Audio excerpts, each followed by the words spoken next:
Welcome. Thank you for tuning back in and listening. Pleasure. I'm your host, the one and only Rob G. With my co-host today, Mike V and Shy What Love. up? What's going What on? up? What you say? That's Mike with his what up. Tonight we just having one of our basics open talk. Get it off your chest. We invite all our viewers to tune in, speak on what you got to get off your chest, something you want to talk about, something you want to hear, get an opinion from us, or whatever. I'll post a link down in the comments. And, as we always say, like, share, and invite your friends in. Hit the button. Hit the button. What's going on with you, Shy? How you been? I'm doing good. This my first New Year episode. So happy New Year, y'all. I missed last Tuesday. Yeah. Other than that, I'm chilling. Man, last Tuesday ended up being long. I'm sure it was. I started out with generational something talking about childhood. I can't even remember what I know. I just remember when we was talking and we was going in, I said, man, it's been 3 hours and some change, man. Yeah. Off here. Yeah, that's a long time. But if you like that, if it's a good topic. Yeah, we was jumping all around. Yeah, because Bird got on near the end and we ended up going on an hour or so with him. Hey, Miss Vincent. Hey, my wife. That's a clip too. I'm about to make a clip of that. Yeah. You said you was gonna get them all chopped up. Got about 50 of them gents. How you feel, man? You out of football season. It's been a couple weeks. How you feel, man, being able to at least try to get some rest, right? Yeah, it's crazy. My sleeping pattern's been crazy. It's good. I need to take that time and put it. I had something I actually wanted to take that hour, 2 hour window and incorporate it with something else. But I think I'm gonna switch around to midday because I'm my patterns and everything is. But yeah, cool. What about you, man? Shit, the referee never stopped. You don't do basketball? No, not yet. But at one point, I was gonna go to Langley, like through Langley's program. They would have got you certified in every sport because they literally do every sport in the mirror. Like Langley got something. Langley and Fort Eustis got something jumping all year round. But honestly, man, like I got invited. What's happening? I got invited to be one of the first college flag football refs. Congratulations! Appreciate you. And they going through like an intense 6-month Zoom meeting and then meet process. And I'm gonna shoot my shot at that. And then I'm also I'm leaving to go to nationals for the adult flag football tournament in Davenport, Florida. We're leaving tomorrow, and it'll be the rest of the week through Sunday night. Go out there and link with a bunch of refs and try to put my name in the hat to travel and do their tournaments in their cities. But I'm also trying to get college tackle football certified by the end of the year, because if you want to be a certified semi-pro ref, they play by college rules. And it also give me a foot in the door for the local colleges. It ain't called Thomas Nelson no more, but I heard they trying to do a team. So just to be prepared in case the opportunity pop itself up. Yeah, what's Thomas Nelson's name now? Virginia something. Yeah, I know it's a little different. What's been going on with you, Shy? Oh, you said me? Yeah. Oh yeah. I'm trying to make my way on down to Hampton soon. Oh yeah. That's what I'm working on. I'm working on moving, so we'll see. I know the people that'll move you. You got well, I don't need to be moved. I don't actually. I'm not bringing nothing with me. Okay. I'm starting fresh. Starting fresh. Going furniture shopping this weekend. Alice say you trying to be a ref. Oh yeah, definitely get with me. I want to know who the super duper losers are. I see Yeah, that. what was that comment? I want to know. Hey, are we there? Are we there yet? Because what is that about? Hey, listen, it's for the people to get it off their chest. If you want to go on, I need to post that in the link. I need to post that link in the comments. You want to get on? Listen, man.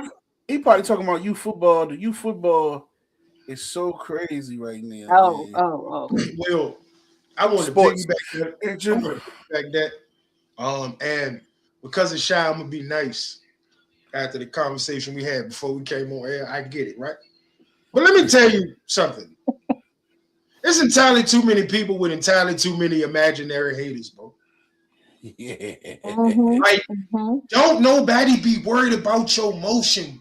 You gotta big yourself up by acting like people worried about your motion.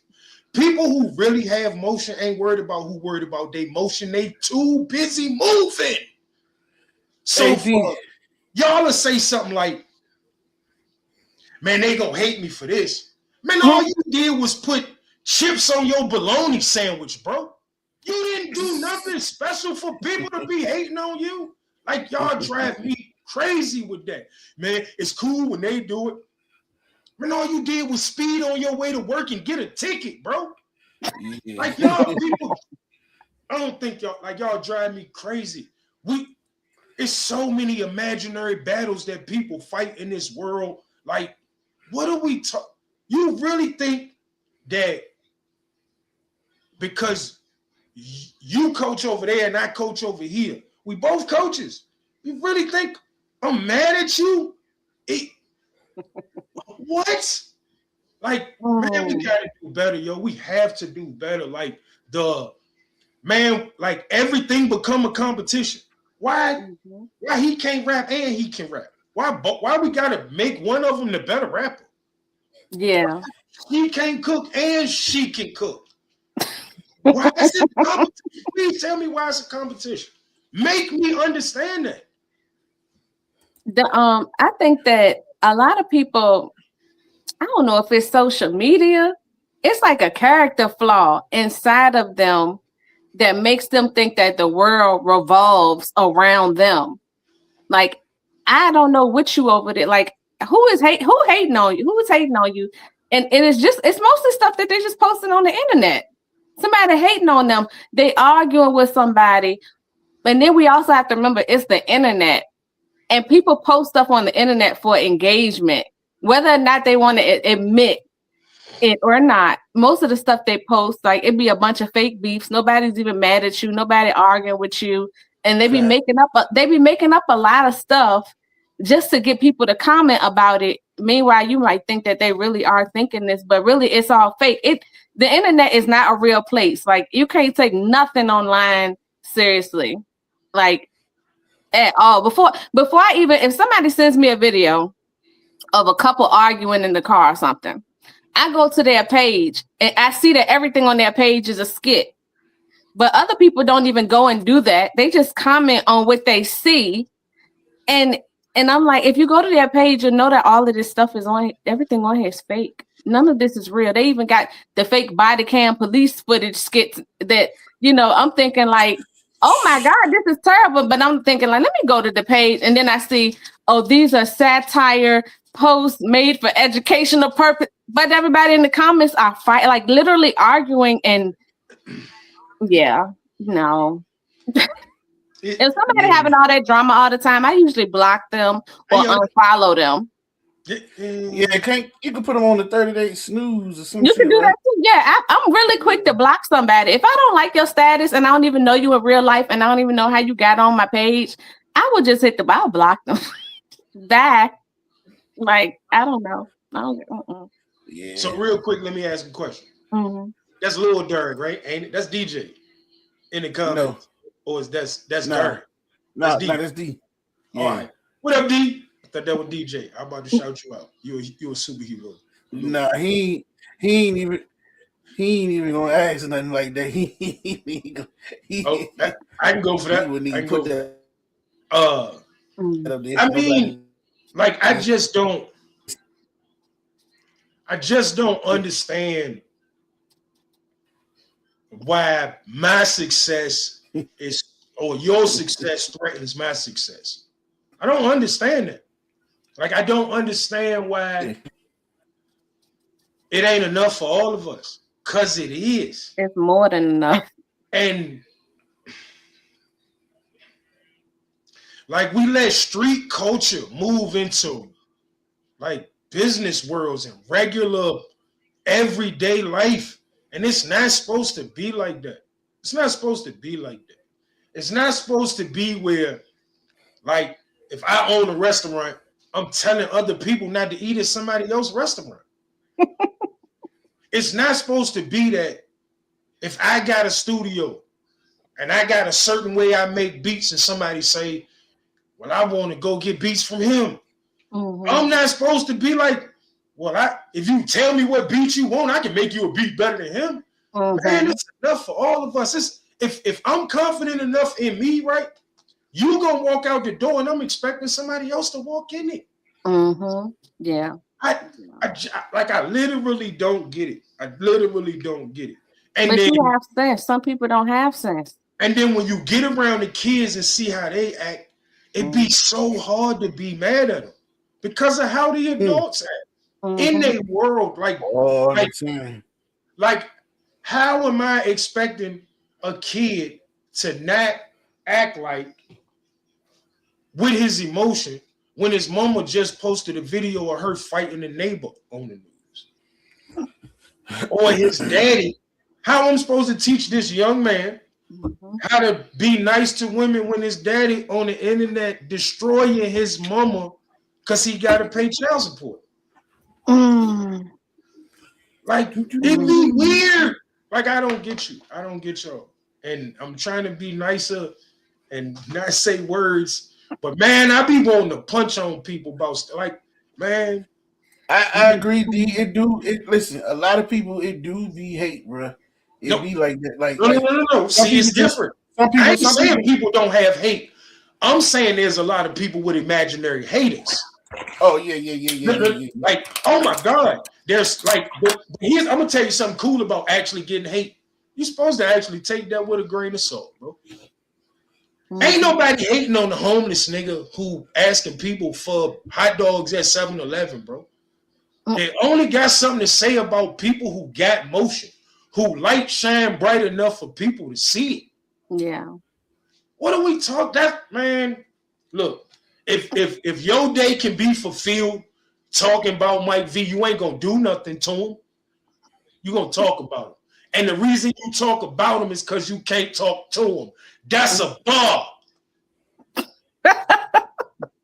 You talk about him because you're scared to talk to him. Man, I'm cool on that. I'm cool on it. Yeah. But the person with the imaginary haters, listen, man, they're really just they're actually the ones who are the haters. So what they're doing is just projecting. They live in an imaginary world. Yeah, they're just projecting. And it's sad. All the way around. You see Mike Tomlin step down today? I did. If I'm being honest, I think if he coached anywhere other than Pittsburgh, he probably would have been gone 4 or 5 years ago. My thing is, they wanted him out of there. Let's see what you get there. Yeah, I can go for that too. And I don't know if they wanted him out of there, whether he wanted out there. Because I don't think Pittsburgh been committed to winning. And you can't be in Pittsburgh and not be committed to winning because it's going to make people look bad. And like when you got to answer these questions every year and you can't just be like it's the owners and it's the own, like, you feel what I'm saying? But like if you really look at Pittsburgh roster, you can't really say they was committed to winning. So, and Pittsburgh, the championship, supposed to be a championship town. It's certain towns that the fans supposed to run you out of town for not winning. Man, you the Cowboys who had that run, you San Francisco, you Pittsburgh, you New England. Your fans supposed to be on you to be winners. Your organization is known for winning.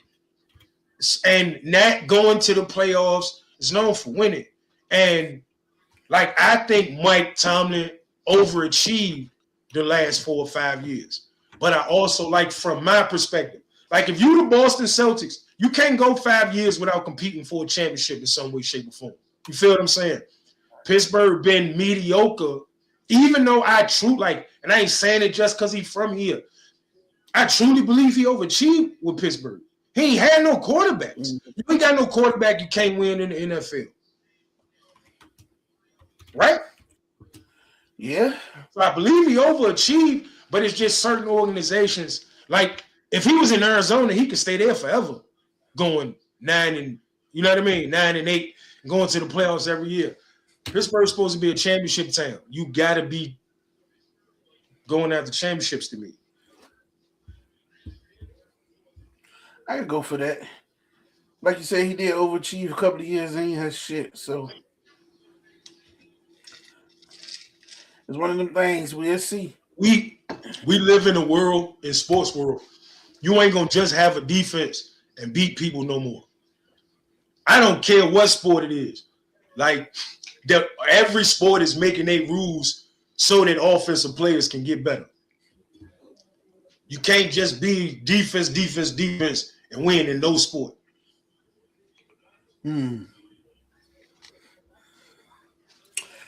Oh yeah. So Shot, what she was saying last week, I forgot last week was about I know I'm jumping all around, my man. We was talking before we came on air, and I wish that little 5-minute segment was on air because we was having some good conversation. Last week we was talking about what was it, toxic parents and absent parent and a whole lot of other stuff with that. That was a conversation. Yeah, I wanted some of the women on that normally be on our show, especially Shy, Kira, Toya, some other ones. It was just the fellas on there. Yeah, I don't think no woman came on, did it? Nope. No. It probably was in the comments, but they ain't come on. Yeah. Yeah. Last week I was tired. You know, I work overnight. Ooh. I get off work in the morning, and then I might do a bunch of running around during the daytime. So by like 5, 6 o'clock, I'm ready to lay down and take a nap. And my nap lasts till like 9 something. I can go for that. Yeah. Because when you work overnight, you want to wake up like you getting up for work in the morning. Like, when I worked overnight, if I didn't do it that way, it's gonna be a long night. Like, I can't get up at 5 o'clock and gotta be at work at 11. Like, I want to get up like 9:30, 10 o'clock, get up, take a shower, and it's like I'm going out to work in the morning. It's almost like, you know what I mean? Oh yeah. The time is just rotated around. At least an hour, at least a 2-hour window. So you can't be up early. But when I was working crazy hours, back then, I hour, 2-hour power nap, and that was good. The whole, that was. I ain't older. You can't do that now. Yeah, man. Okay. Yeah. Yeah, I call it a nap, but it's really like I'm going to bed. Yeah, that's the fact. When I was driving trucks, I used to get up early in the morning, 2, 3 in the morning to go to work, get off, do some shit, run around, was coaching, leave coaching, maybe we got to do some joint. It'd be 10, 11 o'clock, I get in the house. I'm like, shh. By the time you back up. Yeah, that's how I really. So what did y'all come up with last week? Was it who was worse, the toxic parent or the absent parent? It depends on the kid. It depends on the kid. At first, we started off. We were saying the toxic, hands down. But some definitions of absent. Woo. Yeah. Like sometimes you absent, but you present. Yeah, that's true. That's the worst. And so, it kind of depends on the kid, and I don't know if one worse or more damaging. Because like when you first hear the word absence, you think literally like not being present. But after some of them definitions, man, we started. I think being there and being absent might be harder on your heart. Then at some point, a person that's toxic, you can, like, I got a homeboy who called his mama by her first name, and he like, the reason he do it is because once he able to look at her just as the person she is, all the stuff she did, like he can't take it personal because that's how she is with everybody. Yeah, of course, that's my mama, so I wanted to be different. But when I think about who, and I ain't gonna say her name out loud, who she is, I'm just gonna like call a spade a spade. That's just who she is. It ain't about me. It's about more about her. Yeah. You know what I mean? So, and her toxicity rubbed off on them, but in a different way compared to like literally being there, like doing the bare minimum, never encouraging your kid, never caring about what your kid care about. You know what I mean? Like it's people who up hate being embarrassed by their parents that'll just pop up to their kid's school and embarrass them and then act like you a kid. You ain't got no feelings. What do you mean I gotta go to school here for another 179 days? Yeah. You get to go home and watch soap operas and so like it's a little bit tough. And I kind of say like it's kind of on the kid based off their experience, because I'm pretty sure somebody who tell you they mama didn't beat on them would look at it different than a person who mama beat on them or daddy beat on them. But there's a person who had a mama and a daddy sitting right in the house and felt like they was alone. Yeah. Yep. And they might have said, man, I wish my mama would have beat me. Or I wish they won't even hear. Like, I can tell you a story. A person I know did juvenile life at 14, right? And I know somebody who didn't do juvenile life that said, man, I would have traded childhoods with you because his mama came and visited him every week. His daddy dropped money on his books, and they literally, till he came home at almost 18, like his family, like you just made a mistake. And there was another kid who was at home with a bunch of people, like, and ain't nobody like him. I'd rather be with that family who was not well off, and this other family had some money and all that. You feel what I'm saying? Yeah. The beauty is in the eye of the beholder. Yeah. Yeah. It's definitely on the situation. Yeah, everybody don't have the same understanding and all that old shit, you know.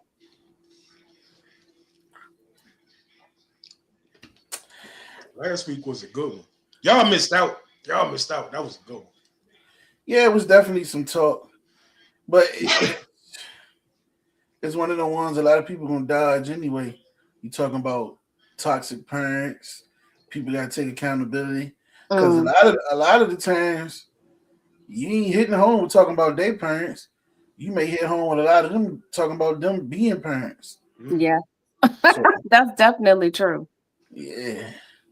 That's true. People hey, listen, like if you can't hold the mirror up to yourself, like it ain't no, see, a lot of times people like, it's not a handbook to this. It's not a handbook. You're gonna make some mistakes. The way you get better is to recognize your flaws. The longer you act like you don't have no flaws, the longer you gonna be like that. Yeah. It's a trend, but it's something that people do anyway. They talking about that these young folks now are doing no contact with their parents. And I'm like, no contact. You're just not talking, but you know, it's the thing that they're talking about. So like, you know, you got a toxic mom, then you just don't talk to her for like 6 months to a year until you ready to talk to her again. And that goes back to, you know, being these toxic absent parents. So like these people now, they putting up their boundaries and they not being apologetic about it at all. But it's also a double. It's also you gotta find your peace if it's causing you peace. But if it's just some people do some shit just to prove a point too, you know what I'm saying? And it's also with the newer generations where they don't let them believe they can do whatever they want to without consequence. And as a parent, sometimes they like the whole saying like, well, that's your kid, so you're supposed to love them anyway. I'm their parent, they supposed to respect me the same way. Like if you want me to care about your feelings, you should care about mine, right? It don't matter who you are. Kid, granddaddy, uncle, I don't care about that. Like that's like so for a person to say, well, even if you don't agree with your kid, what your kid doing, you're supposed to love them. What do you mean? Because I bet you I can give you situation. Because I bet you I can give you situation. You want to pander to the crowd, but I can give you situations where you're gonna be like, you feel what I'm saying? So I'd rather we not get into that. But you get it. Like people are pandering to crowds for the sake of the conversation.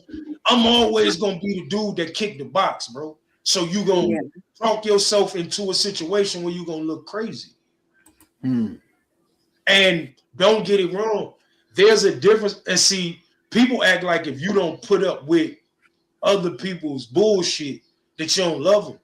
Now, I think I love you because I don't put up with your bullshit.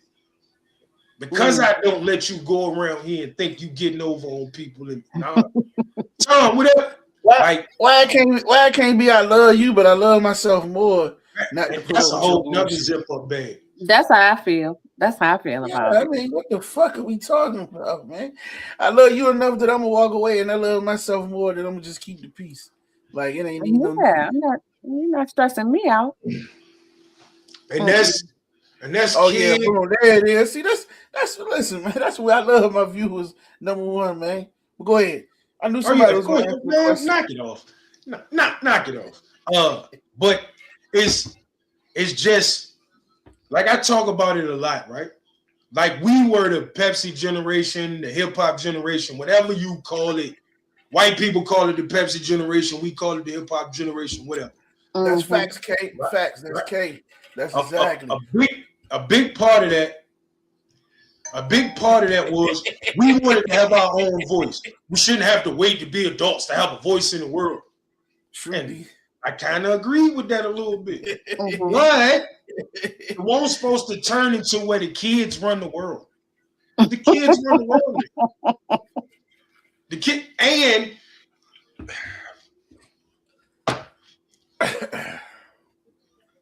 I'm gonna leave that for a second. I'm gonna walk away from that because that's a whole nother zipper bag that I've been on about 5 years, 10 years. But I want to go somewhere else first. Like we have to acknowledge, like we have to actually acknowledge that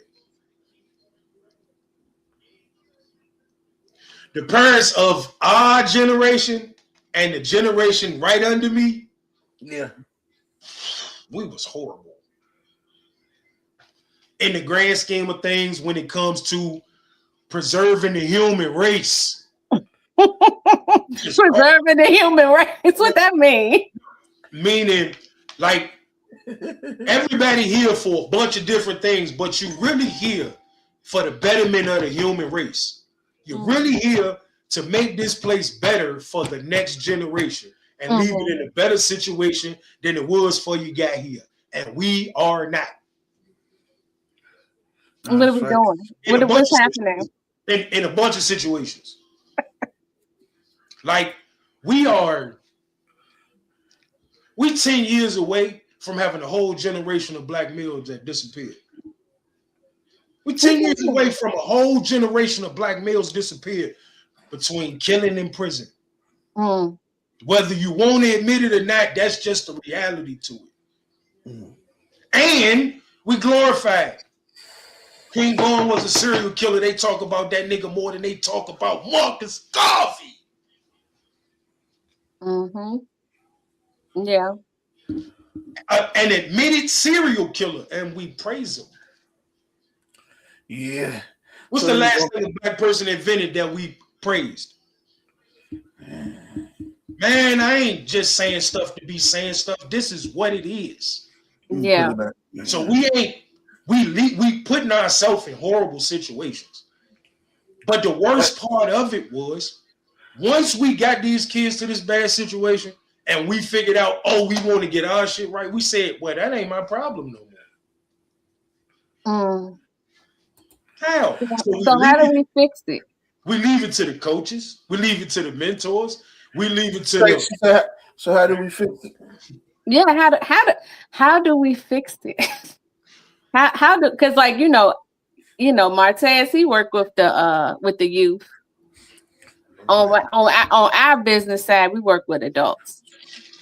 I never heard that song. I'm gonna have to check it out. I always say I'd rather work on the adults because the teenagers and the young people, they still got to make their mistakes. Those who want to do, here's one thing touchy, but we got to learn because everybody is different and you got to approach different situations different. Mm-hmm. We got to stop putting everybody equal in the same box. If your child on the spectrum, we need to know that child got to be dealt with different. Don't try to act like they normal like Timmy, Johnny, and everybody else. That shit need to be, and we need to know that because we talk about this a lot, and they say it take a village, and I don't know if I posted this in our group chat or what, but it was talking about it take a village, and the dude said, and I'm gonna use this word even though people don't like it. I know what you're about to say. What the hell are we supposed to do when the whole village retarded? You know what I'm saying? Like. Nobody want to talk about that part though, you know what I'm saying? But that's true. How many families you seen them? You know, they all on the spectrum, but everybody try to act like they normal and regular. Like, okay, you can be there, but we still need to know certain things. Like, for instance, I coach football, and when we went to Florida, one parent was let it be known, listen, my child take this medicine, he got to take this medicine, blah, blah, blah. But I personally know there's a couple of them jokers on the spectrum. And we was there 10, 12 days. So all this medicine and everything else they're supposed to be on. Like, you know what I'm saying? It's a I work with people who have intellectual and developmental disabilities. So I know that there's a lot of stigma that comes along with that. And some parents, they don't want to acknowledge those things, about their children because other people are judgmental. And they may be in denial. But it's be in denial when you go to court and you go into jail and they say what's wrong with it. Don't bring it up then. You ain't want to bring it up in school. You ain't want to bring it up nowhere else. Don't bring it up then. Don't use it to get off. Keep it in your pocket like you kept it in your pocket for every other situation. Yeah, people, they're doing their relatives and their children a disservice when they don't get them the help that they need in advance before stuff hits the fan. But see, here's the thing. And because see, this is what that lead to. And baby, you're gonna laugh at this because I don't really like that goddamn show because of what that man accused of. But the episode of the Cosby Show, when they found out Theo was dyslexic or something, right? See how it changed him. Like he had all these problems in school. He was always in trouble. He was always thinking mischief because he couldn't learn. But it was deeper than he not smart. No, it's something really wrong in your mind. And the moment we figured that out, like you said, there's a plan for it, bro. Like people. Let me ask you a question. And both of y'all been in this position before, so let me ask you. Have you ever, and it's a two-part question.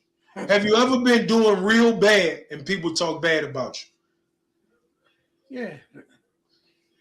Have you ever been doing real good and people talk bad about you? They talk about bad when I'm doing good. So why are you worried about people talking about you? Because they're going to talk about you anyway. They talked about Jesus. Jesus, if you believe the book, Jesus, the greatest human to ever walk the planet. and they talked about Jesus. Why would you worry about people talking about you? You better than Jesus? Yeah. Yeah, she said the parents need help before they can help the kids. That's That a is whole nother true. thing. That's true. That's a That's whole true. Like there's some people that are parents and they birth didn't. donors. I'm about to say, yeah, Some people are birth donors, birth contributors. They ain't parents. They're not parenting anybody. I can go in the alley and pull 13 people out the mall that ain't parents that got kids. Yeah. You ain't gotta go there. You go shit. It just like no parents are perfect, but some of us are definitely doing better than others. Like, and then again, that's all on the measuring stick of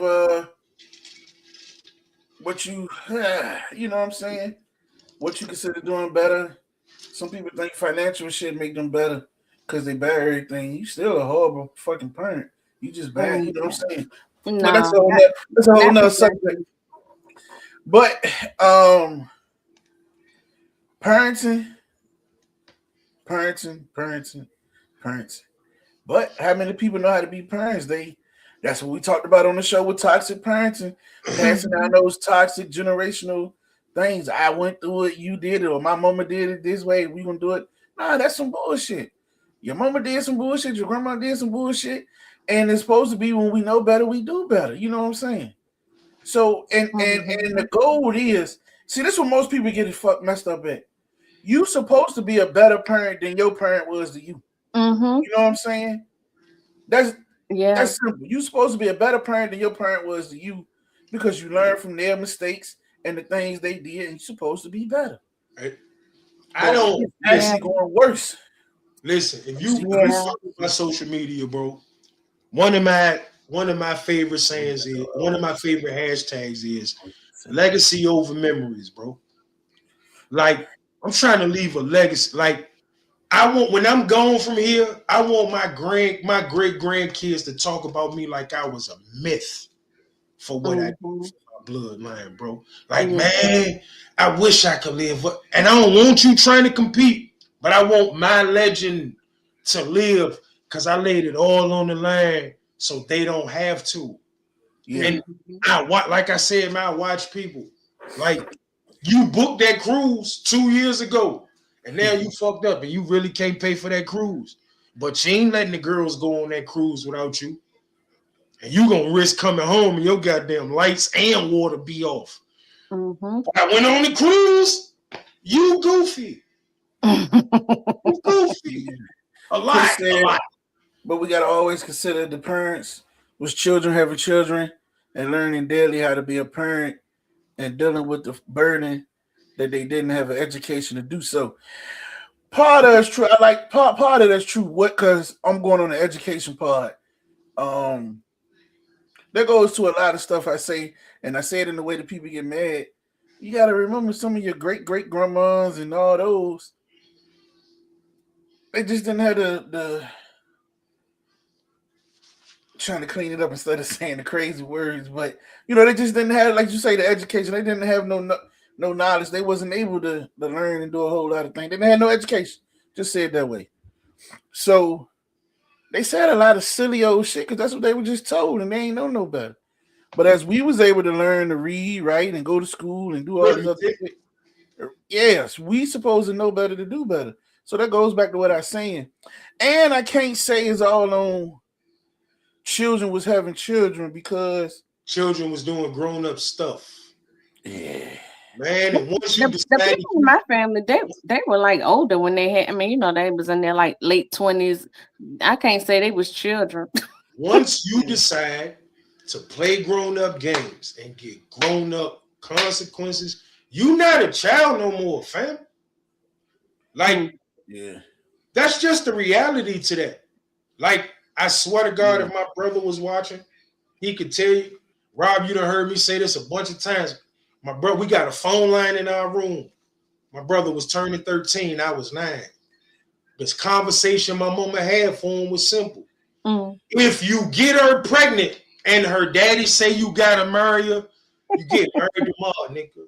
Because once you make babies, your life ain't yours no more. I ain't giving out that pass no more. Stop letting them do grown people shit, because grown people shit come with grown people responsibilities and consequences.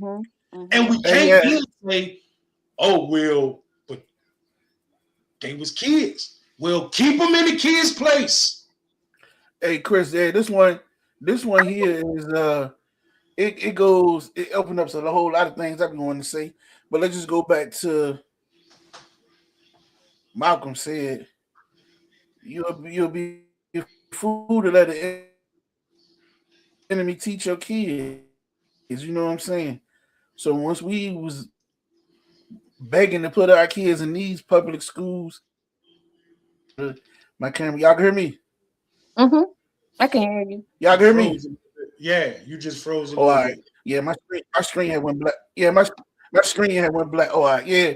So, with that, I'm saying, just think about it, to the average parent that works 8-10 hours a day, and then they come home and do whatever the kid doing after school program or sport.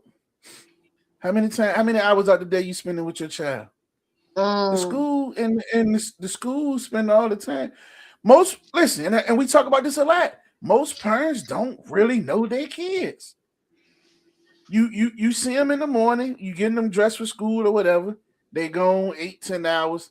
They come out when they come home, 8 o'clock, whatever. You getting them ready for bed, doing whatever. On the weekend, they may got other school events, or they may be over the grandparent house or the other parent house. So you really don't be knowing your kids if you really think about it. So who really raising your kids? The schools and the TVs and social media. You know what I'm saying? Yeah, I definitely agree with that. Like, I used to have a regular office job, working 8 to 5, come home, do homework with the kids, and then it's like eat and then go to bed. So you really only getting a couple of hours with them. And those are the parents that try to get the hours with them. What about the ones that don't? They come home and they just be like, "Do you do your homework?" And then they trying to entertain their little boot things or their little homegirls to catch up on everything they miss. So think about those ones. You ready? They raising themselves. One of the biggest problems is steaming beaming. A lot of the babies that's being born ain't planned. Some people was just humping and then somebody ended up pregnant. The mama and daddy don't even really know each other. They start trying to build a relationship because there's a baby on the way. Let's really talk about it. And all that's fake anyway. And so it's easy for him to walk away from her or her to walk away from him soon as they don't agree with each other. We don't even know each other, fam. Fuck on. Yeah. You did that little thing. You did that little thing, and I don't want nobody else to. Oh my God, I don't want nobody else getting that right there. So let's make a relationship. That's stupid. Now we go together. Now you my boyfriend, I'm your girlfriend. And it's funny because we seen it happen a million times over and over. Yeah, it's okay to do that if you don't bring no baby in, because you can do whatever you want to do, but be smart.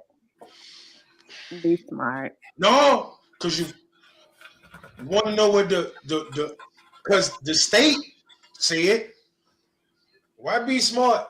Girl, have that baby. We got all the stuff you need. We got it. Mm-hmm. So even though you know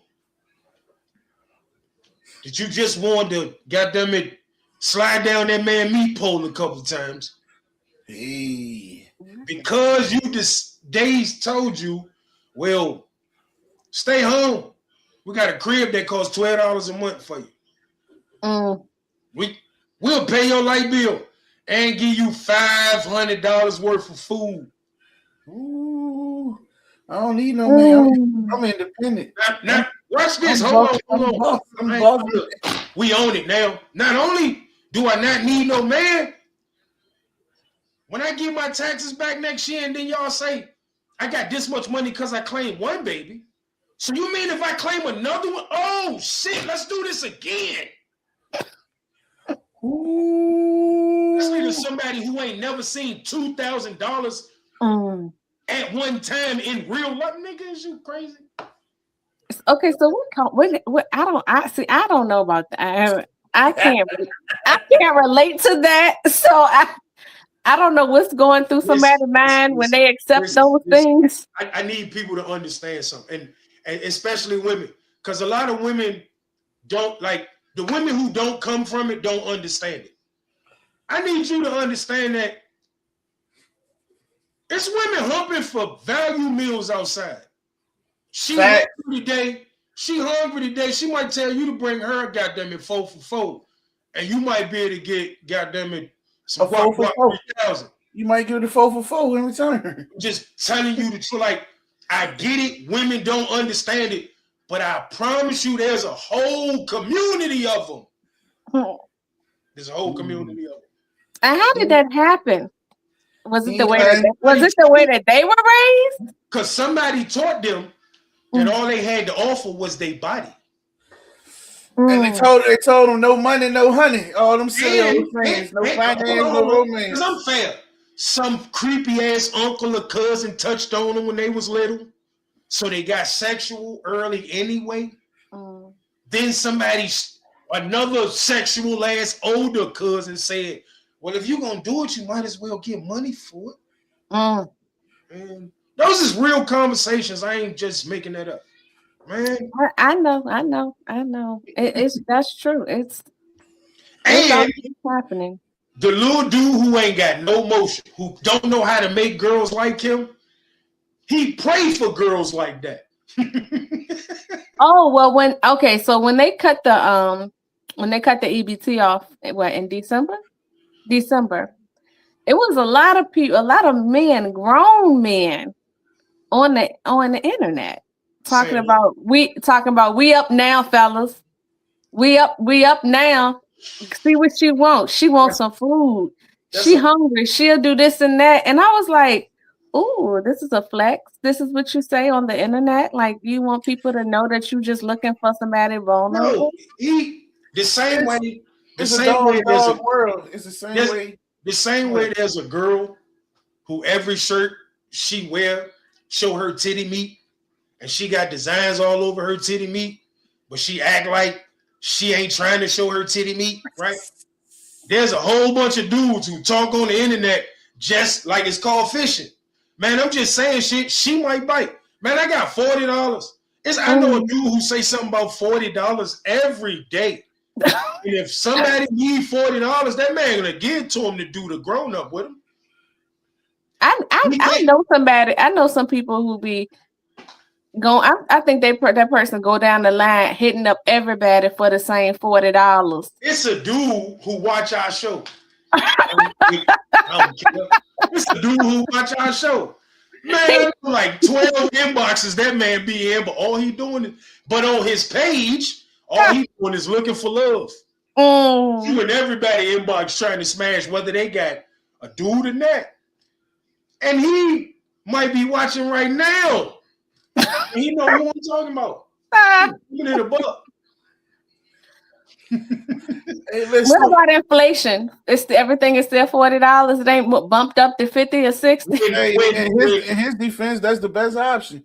I seen him say the other day, the free coochie costs way too much. You know what I'm saying?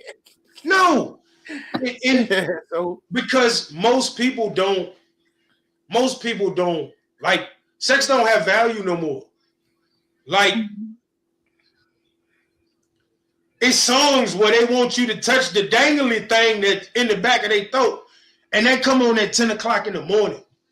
Like sex has no value no more. 7 o'clock, 8 o'clock in the morning when you taking the babies to school. Like sex has no value. It's like they carry it like it's just something to do. I was riding in the car with my daddy and my son this weekend, and every song that came on, Oh He was man. embarrassed a little I bit. hit the button and the next station was playing something else terrible. And then I hit that and then I just cut it off. I got satellite radio so I can listen to comedy radio because I don't listen to none of it. Yeah, I just turned it down. I But was like, what is happening? it's like we devalue it so much and we act like it's nothing when at the end of the day, lives come from it. Lives that depend on these people who made it. Ooh, man. And like people who making babies can't even depend on themselves to take care of themselves. And now another human got to depend on you. That is crazy to me. And the state won't do nothing about it. Like the most important job you can get on this whole planet is being a parent. You ain't got to take no test to become a parent. You got to take a test to drive a forklift at Walmart, but you ain't got to take a test to groom the next generation of humans. Yeah. Everything I do is so I can try to we got plans for all of them. So we don't need a test. We need somebody to create those ones we building these jails for. We need somebody to create these ones. We need to do some work over here. We need these ones doing the work over there. They got a plan for them all. That's true. That's true. And man, I was looking up something about prison as it pertains to slavery. Man,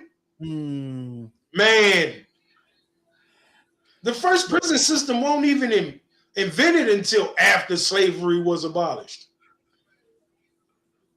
Yeah, facts.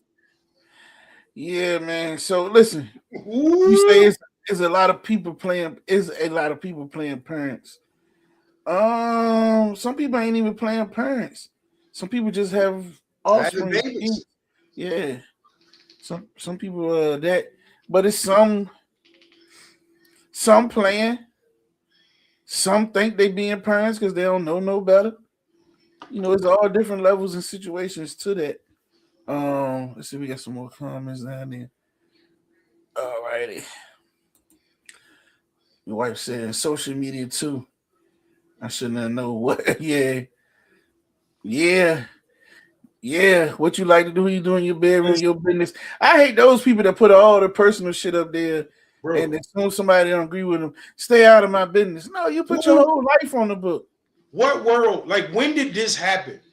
Where, like, as a grown-up who mama on your page, granddaddy on your page, the pastor on your page, and you just be like, yeah, I be eating ass. What? Where do you need? God, I be so embarrassed. Bro. And I swear that's how you know it's genuine. Like, my stomach feel bad. Like, I look around to see if other people looking at you like I'm looking at you. Like, God almighty, yo. Like, it's no decorum. Like, people are horrible. Like, humans. No, let me rephrase that. The United States of these America has empowered people to be pieces of shit. And it's horrible. It's horrible. And the worst part is, anything you don't agree with, somebody a hater. So if I say, man, I don't listen to Sexy Red because that shit is like audio porn. Somebody gonna say, I'm hating that Sexy Red can get money. No, anybody who know me know. All I want to do is see black people get money. But I ain't gotta like the way you get money. Yeah. All right, so let's go back to this. What was that question? I don't even know. I guess it's something to talk. It's like you have to form a superhero team using any people from your specific neighborhood. Who's on it and what are their powers? Oh, the barber with the gossip vision, the auntie who feeds everyone, etc., etc.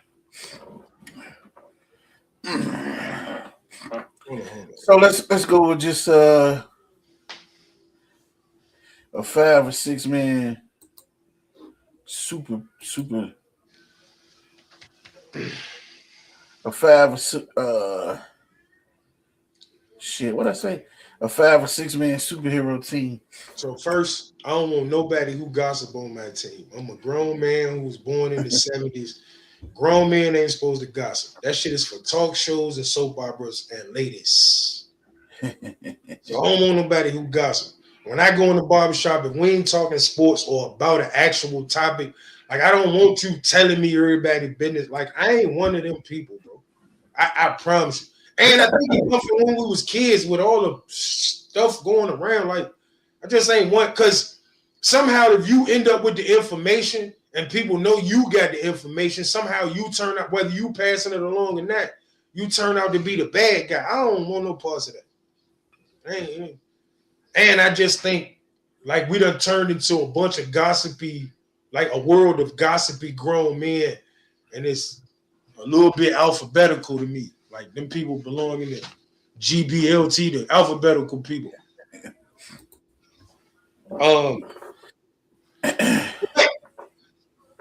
My barber do know sports, so for sports conversation, good sports conversation, like it's always gonna be something jumping. In that regard, that's a kind of crazy question. Like the person in the hood. So not like your people, but like just people in the hood. It could be your peoples. It could be anything. Because if I do one, my dad got to be on my superhero team. Sam 5 Sam got to be in it as the greatest booster in the history of boosting. I talked to Wayne. I talked to Sam. I talked to Seven a couple days ago up there. You could get a pair of $300 Jordans for $40, and they're official. He just had to run from Coliseum Mall with them. I'm trying to think. The iceberg lady. It got to be an iceberg lady if we superheroing. Has to be an iceberg lady. Like my dad would be one. He always been one of my superheroes, and I don't know if I ever explained it to people why. All he ever did was try his hardest to take care of the people he loved. He literally gave his life trying to take care of the people he loved. Like mama, my mama, his kids, his nephews, you feel what I'm saying? His grandkid, like he literally just tried to do as much as he could for the people he loved. And he sacrificed so much for himself in doing so. So, yeah, like he took, like, part of the reason I grew to be selfless. And he was mean. Like, don't get it wrong. Like, if you know my pop, he was mean. He might talk trash about doing for you and be mad that he got to keep doing for you, but he gonna do it. You know what I'm saying? Like, so he definitely on the list. Man, I don't know, because we would have to put all them together. But like that little crew with Delvin and Lil Joe and Jordan and Yak and BJ when they was in high school, and like they could make you start laughing and you be laughing till your nose running. Like you might have to combine that, but they literally was special in their prime with that. Mm-hmm.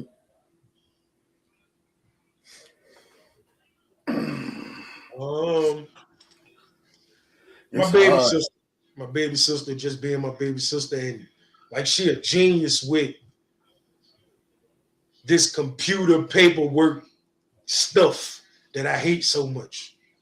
And I think she like, I don't care if I need to fax something, I might go to her house because I don't know how. So, and then my wife, because she completed it. Like I'm a whole person with her. That's easy. Can't go wrong with that, Cap. That's for sure. Can't go wrong with that. Let me get to you, Jojo, because I did want to get in your other question more. You say, do parents play a critical role in children life, education, sports, sportsmanship, etc., etc.? I'm gonna let Mike, if he want to go first, because my answer gonna be a little back and forth over the place from what I'm just from what Um, I'm like I believe, like especially as an adult, seeing who my kids have become. I believe the parent play more of a role in all that stuff than the kid understand. Um, Two parents can tell a kid to go to school. One telling their kid to go to school because education is important. One telling that kid to go to school because they need that kid out of the house so they can do adult things that they don't want to do around that kid. They don't care what the kid grades like as long as you out this house from this time to this time so I can get my freedom. Those kids gonna excel different. Them kids, education gonna mean different things to them kids. One kid gonna love school, one kid might hate it because you just sent me here to get you out the way. Uh, 90% of the times when a kid has an attitude problem on the field, it's a parent on the sideline with an attitude problem or a parent who's scared of their kid. Uh, I think a lot of times, nope, I ain't gonna say that because I can't speak for them, but I will say this, JoJo. I think your sons turned into who they was because of your influence. I think you played a major part in who they all turned out to be as adults. And I think they consciously made an effort to think about you as they were moving forward in their life. Honestly, I know my kids do, um, and I think that's kind of one of the greatest compliments a parent can get. Uh, yeah, yeah, you. Mm. So they do play a critical role in all of it, one way or the other. You know what I'm saying? Um, how serious they take it or how much they put into it, all that goes into playing a critical role. Whether you do enough, you go above and beyond. You don't do a lot, you don't do enough. You don't show up, you do show up. All those are critical roles. You know what I'm saying? Um, I had a whole lot I wanted to say, but I think Mike hit on the lot and I ain't gonna dwell too far. And I just wish parents will um talk to the kids about their roles, their dreams, and their children life instead of trying to make them live your dreams that you have for them. You know what I'm saying? mm, A lot of parents force their views and their dreams on them. And if they don't see the vision that or whatever that child has, you don't supposed to see it the way they do is they dream. You supposed to be just there to support them. You know what I'm saying? So in a nutshell, I know this all let's all don't stop killing the kids' dreams with your fears and your disbeliefs. Just so, support them kids and push hard. so first I want to Kids say to better this turn comment. show up for them when they play sports or get awards. You better bet it. They looking for them parents, and So when they see them, that's I, I huge. want to comment on this because when I saw it, like so, uh, I did a, I guess you would call it going forward ceremony at a middle school uh, Mm-hmm. I'm last coming year, to you next, Chris. and that was my like before I spoke to the eighth graders that were leaving. I Mm-hmm. actually spoke to the parents and the family who showed up for them kids. And the one thing I told them was, Like I know some of y'all had to call in work and miss a couple dollars and all that. Keep showing up for these kids. V. Like as they road get hard, knowing there's somebody there to ride with them, who counting on them, who want to see them win, and they ain't just doing it by themselves, gonna mean everything to them. Whether it's sports, whether it's academics, whatever it is, knowing that somebody else believe in you means something. And just saying it sound good. Show up for people. Yeah, let's go. Let's talk about hit on this one for a little bit, then we can move on. So Chris asks, is there any ideas for some solutions that can be provided to parents to help them restore order in their homes and help them guide their children in a better direction? Absolutely. Oh man. Let me say this first thing first. The parent, in order to have to restore order in your home, they got to restore order in themselves first. You know what I'm saying? You can't love, and I ain't saying like they got to be perfect. I'm just saying certain things shouldn't spill over to your children. That should be certain things for you and as an adult to deal with to handle X, Y, Z. So a lot of things like that hinder the children or be issues for the children shouldn't even be issues they're going through. They taking on mom and daddy burdens because they putting that stuff out there. But that's the start and restore order in their home. It depends what kind of order you're talking about. You know, not to go spiritual. So take that part. Go ahead, Mike. You want to talk? I'm gonna let you talk. No, go ahead. No. So spiritual means something. Spiritual yeah. means something. I be trying not to hit on that because you know everybody got different religions, don't believe this, that, and the third. So a lot of people gonna say the order ain't gonna never be right because God ain't never the head of the household. You know what I'm saying? But that's how whatever God is for you. Whatever God is for you. Like that. So there's that. Then you gotta go with boom. You go in some houses, bro. Is no rules, no boundaries, no straight up, you know, as we say, law of the land, no foundation, no nothing. People just come and do as they please. Like, you know, and I just remember, like Mike said, certain things. You in our house, you won't gonna do this as a man in the house. If ladies in the house, you can't do this. Like some people just don't know a lot of things. It's a lot of little. It's not even no respect level, no boundaries, no nothing in the house. It's a lot of. I don't even know where to start because there's so many things, bro. It had to be on every house, every scenario gonna be different depending on what they function and structure is. Go ahead, Mike. One thing, and I know it ain't. It's gonna sound simple, but it's the reality to it. Man, people gotta understand that parenting is the most important job you have. Yeah. Like all of your own personal garbage got to go out the window. Like you made a life, you have a responsibility to it. Mm-hmm.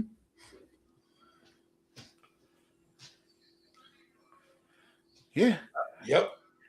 Man, it's that simple to me. It's a lot. It's a lot you can say into that question, Chris. That's a good question because, you know, like you say, each home has a different order, different structure, different foundation, but it got to be some type of order, some type of So you know, we talk about that. What's up, V? I seen you, man. I gotta hit you up too and to rap with you. Boom. What's up? Oh, Pops got another question. What you got, Pops? One more thing. Now you good, man. Listen, I appreciate you asking the questions, man. The questions give us more to talk about. Good one. How important is the PTA meeting our lives and the children's life? It's a step, but like if education means something, it shouldn't just be PTA meetings. Like you're supposed to be involved. You're supposed to be involved. you definitely should make a PTA meeting, or you should make And something. you I should. just think how many think about this part. How many people this year right now don't even know what their kid teacher look like, never seen them, never talked to them, never nothing. You know what I'm saying?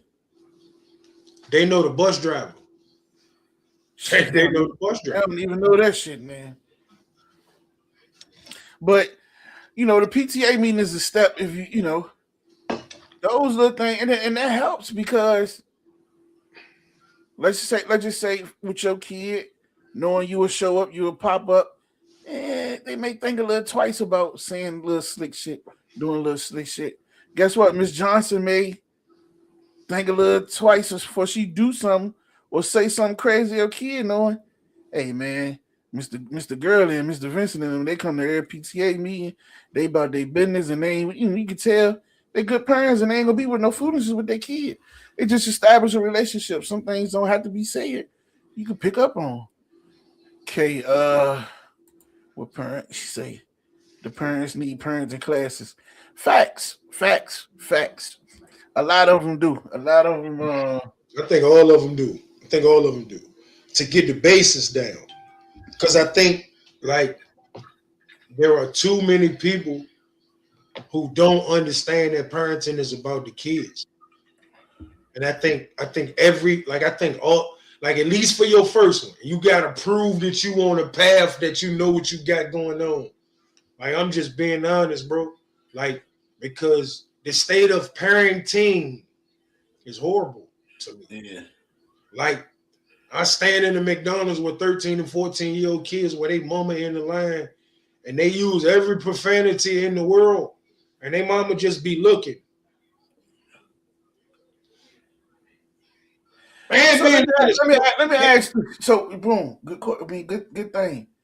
So is it okay that what age is it okay to allow your child to start cussing?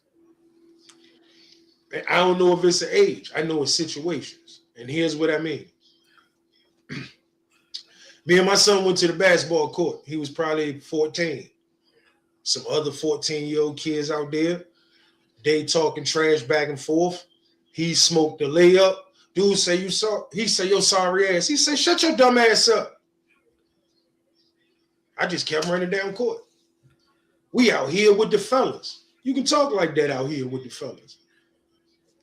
Let an adult tell me you disrespected them with a curse word, I'll break your ribs. Life is about, it's a time and a place for everything. Life is about, it ain't what you do, it's how you do it. So there are lessons to be taught.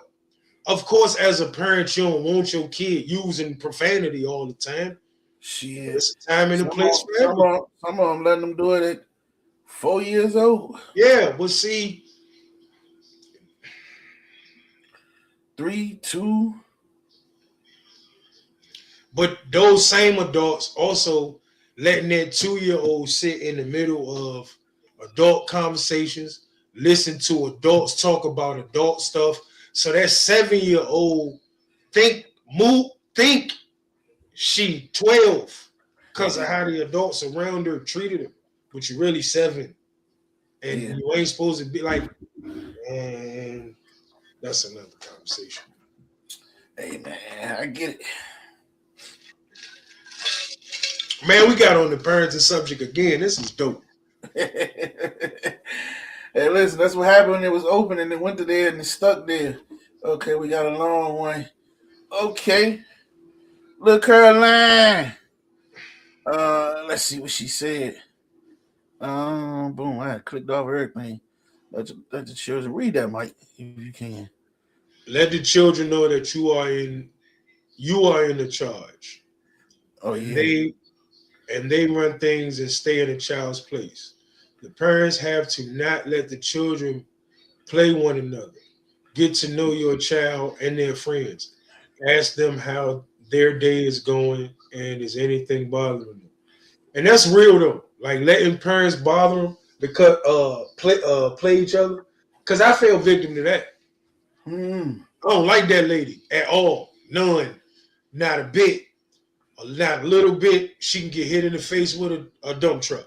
I don't like that lady. So a lot of times, man, like don't even bring it to me. I'm just gonna buck the system because I don't like her. Just being honest. Like I feel victim to it. And it ain't right. Like you going like, but that also goes back to making babies with people you ain't supposed to make babies with. And when that feeling, sexual healing. Yeah, man. So, Right. yeah, man. It goes back to like we said earlier, and I think more people need to start understanding this. Boundaries, man. You need boundaries with your kids, boundaries with your spouse. Maybe I should say boundaries with with your parents and everybody else in your relationship. Boundaries with your parents in your relationship. Boundaries with your siblings in your relationship. Even boundaries when they certain things with your children in your relationship. You know what I'm saying? So it's boundaries all the way around for everybody and everything to a degree. Somehow, some way, some people just don't want to set none. And there's a whole nother group of parents that's scared of their kids. Yeah, yeah, I have seen that. Whole nother group of parents who's scared to be parents. I have never. It just amazed me when people beat on their parents. Like I can honestly say that, to my knowledge, none of my friends have never done that foolishness. Nope. That I know. You know what I'm saying? Listen. First, my daddy, the only human I'm scared of. He ain't here no more. That's first. Second, quick story. Like my son just like me. So one day, I don't even know what I'm mad at him for, but I'm fussing. Yeah. I got this thing when I'm getting frustrated and I want to punch people, where I just start twisting a strand of hair, trying to keep my hands occupied. Yeah. Man, he started twisting his hair. Man, if you would have seen me snap. Hey, yo, what you doing? What you doing with your hands, yo? Put your goddamn hands down, nigga. Who you want to hit? Hey, yo, it was comedy, bro. It was comedy. So it sounds like reverse psychology need to be applied through mandatory PTA meetings hosted by public schools, where they start implementing parenting courses for the parents, giving them strategies to start applying at home. In the grand scheme of things, that's a blueprint. The reality is, how many parents we gonna get to show up? So it's on. Oh, that's what you was just reading. My bad. Let me put it up there for everybody else to see. They ain't seen it. Oh, my bad. So, no, you cool. You was telling your story and I forgot to click back off, and I forgot it won't on the screen. Yeah, that's my guy. You know, that's my guy. But yeah, we done had some funny days. But like in theory, this worked, right? But also, you got a whole nother thing of where the school gonna be like, well, why I'm responsible for grades 1 through 12, K through 12. Why I got grown people in here teaching them stuff? Because see, here's the thing. A lot of these teachers don't live in the communities that they teach in. Right? Do they really care if these parents get it right for these kids? Because we done made teaching something that's just a job now too. It's a bunch of teachers who just like the students waiting for that last bell to ring so they can take off. And they ain't looking back. If your son need tutoring, pay for somebody. I'm going to smoke me some cigarettes in my car.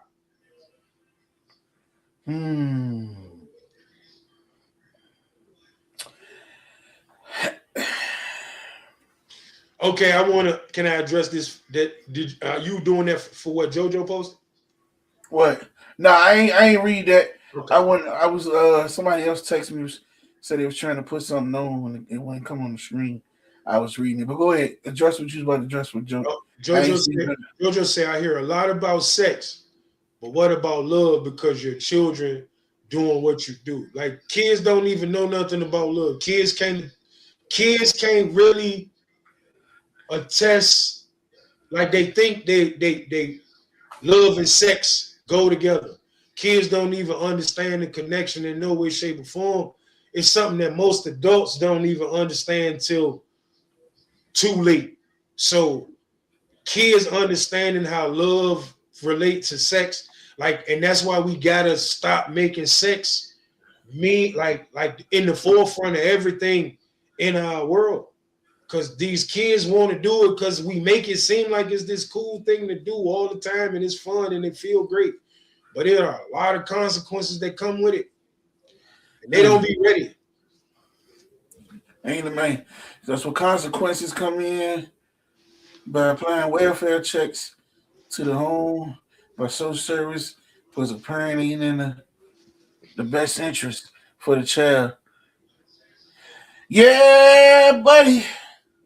It should be, listen, it should, listen, those things should be a part of the situation because, in the grand scheme of things, welfare is supposed to be helping you get yourself together and get to be a better parent, right? So those type of things should be mandatory. Couple of hours this, couple of hours that, you know what I'm saying? Because 9 times out of 10, most people ain't working anyhow. So I definitely, it definitely got to be some parenting and some social skills. One thing we got to learn too, man. People got to learn how to talk and communicate and deal with people. That's one thing. People just don't. It don't even be what you say; it's how you say it. Sometimes, like a lot of people don't know how to communicate. I would say the same kids and parents need the old grandma and the old school uncle and aunt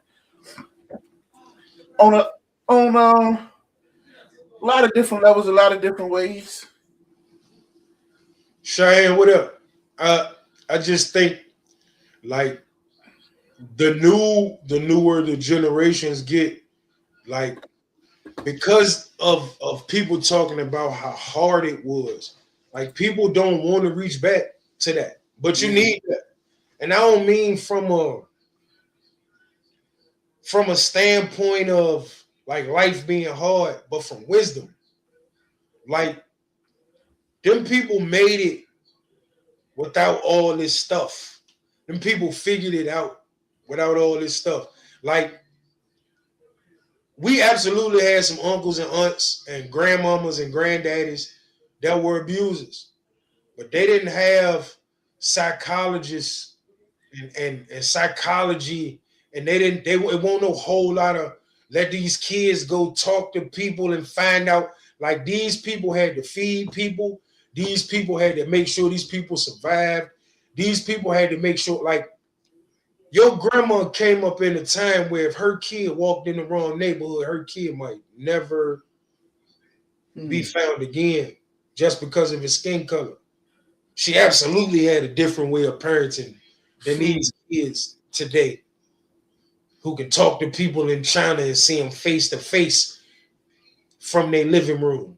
Like, grandma, we need some of that. But a lot of the older people also got to be willing to step into this new world because these kids don't live in the world we grew up in either. You gotta balance.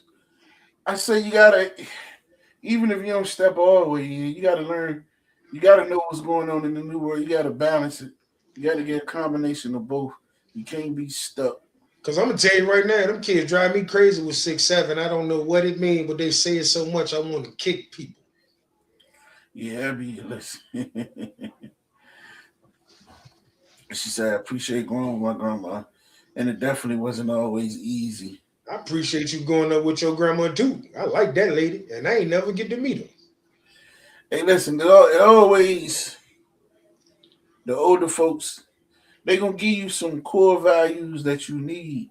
It was about some morals, some principles, and the one thing they did have until you cross those lines or you didn't deserve it. I will give them this. The older generations had respect. You know what I'm saying? They had respect from everybody. Just ain't come up disrespectful, wild and crazy. Now, as they got older, they might be a little grumpy and disrespectful to the younger generation. But that now I look at it, the generation probably made it that way. They But generation they disrespectful. taught you more from. Their generation disrespectful because you can't punch them in the face. Kids don't get beat up no more. If kids got beat up, man, they wouldn't be as disrespectful. We came up with all forms of disrespect, regardless of who you disrespected, unless somebody was soft as overcooked ramen noodles. Man, all Everybody disrespect. got listen, man. People ain't taking no ass whoopings. These youngest got switches on everything, man. You know what I'm saying? You ain't anybody just pulling out banging a shot. Ain't no more 8-shot revolvers or nothing. Man, them people got switches, man. They gonna let off 40 shots in 10 seconds on your ass, man. You know what I'm saying? Like, it's crazy. It's sad. No, that's the world we live in. I just can't subscribe to them. And I'm like, listen, bro. Here's the thing. And like we can be candid. I'm cool. I ain't the toughest nigga in the streets. I ain't the baddest. I ain't run people off the block or nothing. But I was really outside. And however it went, I was willing to stand on that. And there's no way you gonna tell me that with the people I came up around in years, they got man years for some of the wildest and most violent crimes. You're not telling me these young niggas can move me. I ain't scared of you. I walk right up on you and talk to you with your gun on you. I ain't scared of you.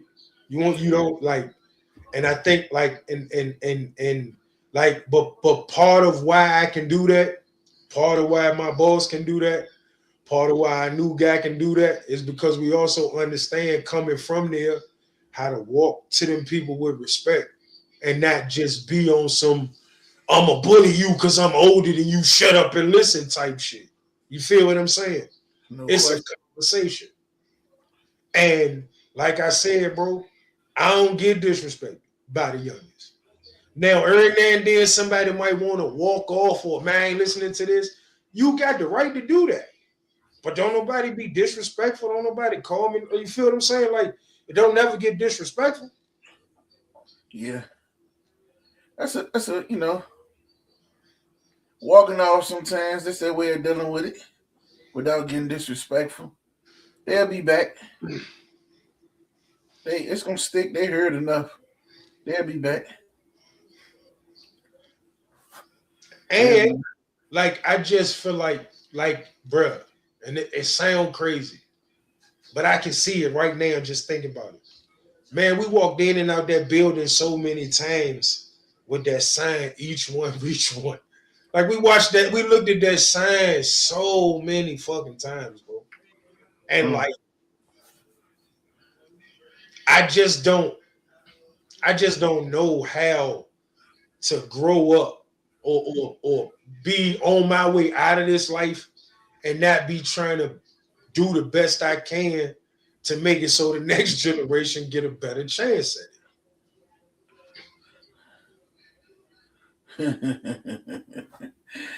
Did that man just pull a Joe Clark on us? I watched Joe Clark too. I know where Rotten to the Core came from.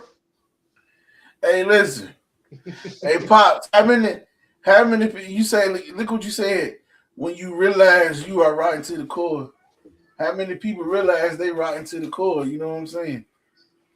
Well, I don't think they are. So They say one bad apple spoils a bunch. yeah. Hey, yeah, that's my movie too. I might watch that when we finish. That's the first movie I went to the movies to see. Lean on me. Dang, that's crazy. Of course, it was. Good night. Good night. Good night. No, is that Zell? Is that Vonda? With the No, that's not Nazi? Zell. I don't know if that's Zell or Vonda. I don't know which one of them it is. Or it could be. Vonda was on too, but you Yeah. know.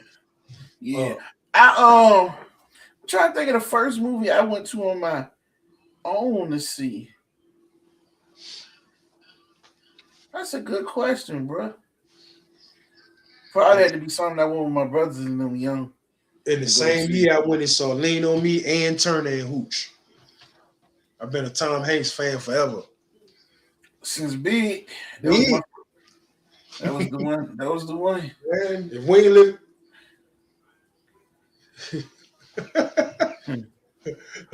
uh, the everybody, if we ain't live in the hood, I wanted a piano on the floor. Yeah, Your from the mom ain't movie. that shit in your house. Yeah, Big was the man. I was just talking. That's crazy because me and D was just watching the old movie today. What was that movie we just watched? D. We watched so many movies. Like back in the days, Mama had all the movies. Man, y'all be spot. Yeah. Oh, we just watched. It won't be a mix. Oh, we watched Rad. It won't be a mixed band. We watched Rad. Like just to look how far technology came. No facts. Like some of the movies you watch from back in the day, it'd be hard to look at now. The technology, you'd be like, man, you can see the strings coming from the ceiling. Yeah.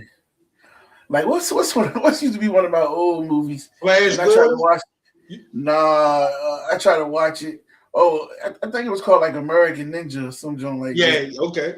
Yeah, and I The tried to body watch so that. horrible. Yeah, and I tried to watch that Action Jackson Joe and them. Man, Tell you what, they talk about Bruce Lee like he was a bad motherfucker, but Donnie Yen looked like he'd beat your ass. yeah.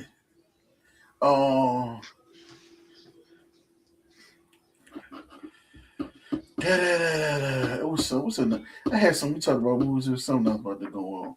Well, we're gonna wrap it up with y'all, and appreciate y'all being on tonight. Man, it's been a little dope one. We can video clip this one up. This one, we just piggybacked it. We just piggybacked last week. Yeah, and we were supposed to go with my dad interview today, but I felt like with everything I had going on, we ain't push it and ain't promote it, and why get him the short end of the stick compared to we do any other guests when it's about to be one of my favorite guests. So, I can go for that. I can go for that. So hey, absolutely. Hey, listen, yo, because I know y'all watching. I ain't getting off that. Hey, Derek and Junior gonna come up here. Y'all gonna get interviewed together, yo. Like it's a real story between y'all three brothers, bro. Like I ain't never heard nobody say Rob and Derek ain't fucking with each other or Junior. You feel what I'm saying? Like, man, y'all been together forever, and y'all always stayed family through thick, through thin. Whether one of y'all was going through something, all of y'all was going through something. That's a story in our hood, bro. Ain't nobody, listen. That's a story in our hood. I ain't gonna let y'all get away with that. If we trying to bring back family, the last name Gurley a big part of that to me. Just being fair. And I think we should talk about it. Hey, I ain't scared of y'all. Y'all can jump me. I ain't scared of y'all. Hey, listen. Listen, because when you talk about the movies, that's what I was thinking back. I went with and he's slow. I don't think my dad. Well, I think he may just start going. If he did, I don't even know. So I need to ask Pops if you still on. Explain this to me. So when my dad got back in the church, he changed a lot of things, and I don't know why, but he stopped going to movies. You know what I'm saying? Like he was a gambler and all that. So he took. We're gonna talk about this on the interview. Good stuff. I need to put this in. And, he took all the certain games, all card games went out the house. Like no cards in the house, no none of that. He took all that stuff out the house. But I do remember before he got back in church, we did movies a lot. And when he got back in the church, movies was one of those things that went. That's why I was just trying to remember first one I could remember going to on my own. Because it was about the time of Basic Instinct. Can't be taking my kids to watch that shit. Yeah. Yeah, that was off the chain. Goddamn. Lady famous for just showing the titties all the time. Horrible act. Ain't did nothing. Made some millions of it. In Soft porn. fact, Soft porn. and for the record, I'm gonna put this on the. No, I ain't gonna say that yet. I'm gonna talk to you about it before I say it. I think I was the dude who came up with the idea of OnlyFans. I talk too much sometimes. Mm. I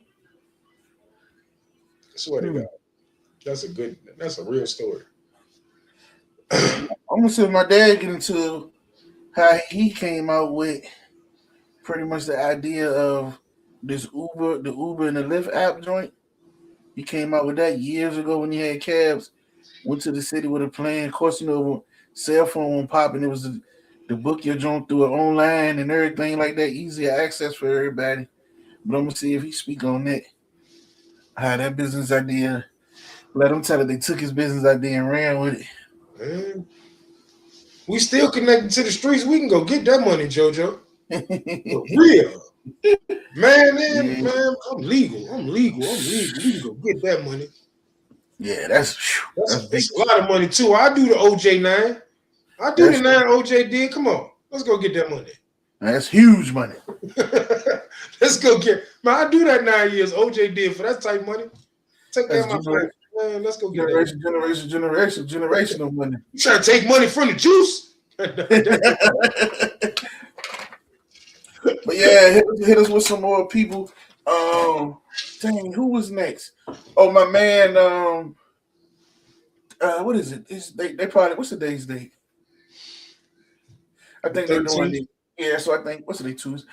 So if not, they in Vegas though. So yeah, but my man wanted to get on. We got my man Carter Spav. He wanted to get on. He ready to go. He can talk now. My man from Alabama. He want to do his show. He let him talk the sports. He let him talk whatever. So we definitely gonna get him on for a show. Hit him on, see what he want to talk about. He got a lot of things going on. Listen, if you know somebody you want us to interview, H.O. Oh, I mean H.O. You know somebody you want us to interview. Inbox us. Let us know. Oh, so listen. So here's we want everybody to hit us with your in our community with no credit. Your local people that got your podcasts and stuff. I'm gonna try to do it different. So we about to go on a little podcast run. We about to try to find 10 podcasts. And whether it's for this year, I don't care, whether it's all within 1 month or spaced out once a month or however, we about to find 10 podcasts that we will join to either be interviewed or co-hosts. Me and Mike. We're gonna network. So that's something we putting out. I'm speaking into existence now. We're gonna find 10. I got a little group. I got 1 or 2 dudes. So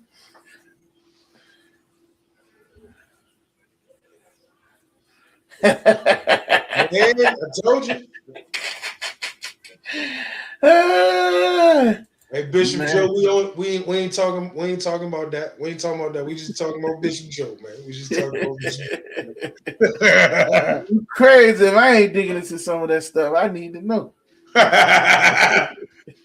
We're gonna do a little bit about everything. But yeah, man, the conversation, the interview gonna be dope. I ain't even really sat down and put nothing together. But I do want to talk about him as a person, like, shit, growing up, the city, how the Newport News, shit like you just said, the girly name, how he could touch more into the older girly name, that a lot of stuff I don't know. Like when I talk to the guys that's 50-something and up, you know what I mean? That name girly really means something to them dudes, you know what I'm saying? So they was doing something out here. We wanted just a whole lot. But yeah, man, we're going on this 10 podcast run. 10 podcasts run to being interviewed. We're looking for different people. Podcast. I want to get some strangers on here. I have absolutely nothing I know about to talk to and let them do their thing. Give us show ideas where we need to do something on What we need to get back on mental health, what you want to see us specifically about, whether it's mental health therapy, certain shows, certain topics. It's time to revamp, man. Revamp. We might get into some of these interviews. Like I said, my dad, we got Sparry, we got a couple other people, and then we might take a break for 2-3 weeks to revamp to put some shows together. I love the open talk ones. I love that. But we do the open talk, man. It's supposed to be for so many people. Like, I got people texting me during the show, and I don't know why. When it comes time to go live, everybody shut down with their ideas. All right, you don't want to come on screen? Comment in the comments. You know what I'm saying? You can act that way. You ain't got to come on screen. So that's what the whole goal was when we started doing that. I would love to get some call-ups, some call-ins, and we rock off like that. Yeah, because we want to do a relationship advice show. Because I bet you I can help y'all. Yeah, so, and we need our regular viewers, listen. Tell the people, listen, man, you got something you want to talk about, you want to say, or get an opinion about something else, come on the show. We doing this, so we're going to start doing it once a month. We ain't going to be doing it every other week or whatever. Once a month. So without that, we got to be creative, define the show, the idea, and push it. So Y'all want me to build a wig and create a character or something? Do I gotta talk like Steve Harvey? Do I gotta put on a man unit or something? Jesus Christ. Yeah. But you got Latin in the closing words. Yeah, the relationship segment gonna be good. We just need to get people to. We need to just do a Q&A session all together around. But we gotta have people willing to come on, like come engage, get the questions ready, engage in the comments and the whatever. That's what we need. But it have its moments, like every now and then it'll rock off, every now and then it don't. Like at one point today, it was loaded. A bunch of people was watching. They just won't comment though, but hey, they was watching. I mean, at the end of the day, we appreciate y'all that do show up and engage. But we're trying to grow. We're trying to grow in a bunch of ways. Content. We want to have we could be a platform like them other platforms. We could do every day. If we had the following, I promise you, I could do this every day. So help us grow. And however you can help us. Maybe you want to join the staff. Maybe you want to just push and share our reels and stuff. Man, whatever it is, man, help us grow. Comment, like, share, subscribe. Tell your friends to tell your friends. Give us ideas for shows. Give us people y'all want to interview. Tell us about events going on in the city y'all want us to cover. Whatever it is, it's called listening pleasure. We here for y'all. And you already know it. So, and like I say, this show was created for you, the people. As my man Bang said, it was made for you, the people. But yeah, man, so we're going to get out of here. We're going to rock off, and we'll be back next week. I might crank up Saturday just on the Facebook page. Okay. See, or just one day during the week, just kick it with the people on Facebook. We got to get our Facebook page back active, so we're going to start going just regular live on there, whether we driving, chopping it up, asking questions, topics about this the next week or something. We got to start doing that. Yeah, questions. Ooh. I know how we get our Facebook page back. We have our sports debates on Facebook live. Got the playoffs going on. Mm-hmm. Yeah. I wanted to be where people come in and chat, ask everything, because we got a random audience. So no. That's the facts. So I know, like, as of right now, when we talk sports, we get a higher number of people. outside. Yeah. But no, and that don't mean we always do that. Like I only brought that up because we in the playoffs. You know what I'm saying? That could be the start of our Facebook Live show. Yeah, that's true. That's true. I also had people told me, man, I need to go back and find some of them athletes, younger athletes to interview. High school, going to college, young athletes. They say they really love those 3 episodes with DJ, KJ, and Zeke. You know what I'm saying? Well, they also all three are very articulate, respectful, and stand up young men. They were 3 great choices to be the first 3. Absolutely. Yeah. Like they all know how to talk for themselves. You know what I mean? Like articulate their thoughts. It won't a whole lot of ums. They all did a great job. Absolutely. Yeah, I suppose. Listen, man, and the one I dropped, I supposed to had for at least like a year or so, and I need to now is the perfect time to get him because he's transferring schools. So from what I seen, I need to get Reek on here, the Phoebus quarterback that's supposed to be transferring. We supposed to have been on here several times. Well, we supposed to set it up a long time ago. He's going to like Northern Virginia, ain't he? Yeah, if I ain't mistaken, I can't remember if it was St. James or St. Francis. If it's St. Francis, that's Maryland. St. James, I think, is Northern Virginia. He going up there with a bunch of kids from Warwick, and it's a bunch of kids from this area going up there. Yeah, see, it's 2 different schools, so I can't remember which one, whether St. James or St. Francis. I can't remember which one he's supposed to be going to. And that's a shout out. Hey, shout out to all the kids, whether however you came across, I coach you, or I don't know you, or you from this area, that's really doing your thing on the NCAA level. I see a lot of you guys transferring all over the bigger and better opportunities. And I couldn't be more proud of you, man. All of you. And happy for you. Whether it's D3.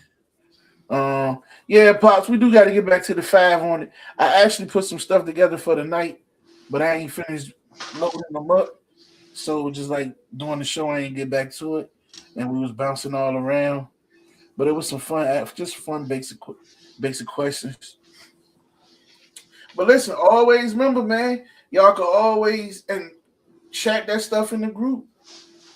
Hey, ideas for the 5 for 5 this week or 5 for 5 period.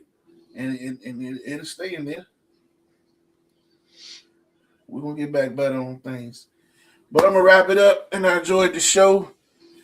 Like we always say this night, every time, may the wind always be at your back and the sun always upon your face. And may the winds of destiny carry your love. The wings of destiny carry your love to dance with the stars. Until next time, keep listening with pleasure, of course. And my bad, I was trying to read and do all that. You say do something with the 757 Pro. Man, it'd be hard. We supposed to have been doing that forever. If we could get them on here, we could get them on here. 2 fingers. Supposed to be here trying to get a couple of celebrities on here. We're going to see if we're going to get this DeMarcus McMillan on here. We can see if we're going to get Mike to slide on. See if we can get Bub on. AB going to be probably hard. He ain't going to do. And it's just hard. You know, you got to bump into them dudes. I got an idea. It's probably going to have to be on site, on spot type thing. But peace. 2 fingers. Y'all next time, man. Yeah. Good night.